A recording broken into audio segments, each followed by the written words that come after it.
খেদমত করতে পারি। চোখের পানি ছেড়িয়া ছাড়িয়া কাঁদতে লাগলো রে। এই মুসলমান স্বামীকে বলে, স্বামী রে আপনি তাঁবুর মধ্যে থাকেন, আমি যাই গ্রামে যে কিছু আনতে পারি কিনা।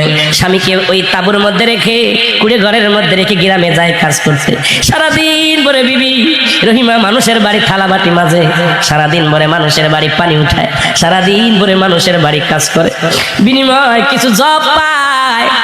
এই জবগুলো আনিয়ে রুটি বানায়, খানা খায়।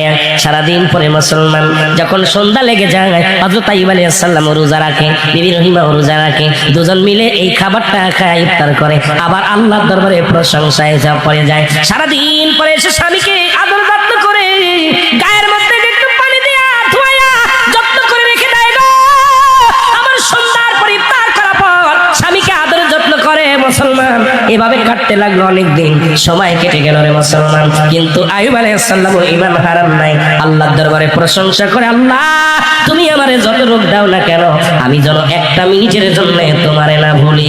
জোরে জোরে চিল্লায়া বলা যাবে না সুবহানাল্লাহ। হঠাৎ একদিন আইয়ুব আলাইহিস সালাম মুসলমান গায়ে যে পোকা ধরেছিল, দুটি পোকা হঠাৎ করে ঝরে পড়ে গেলেন।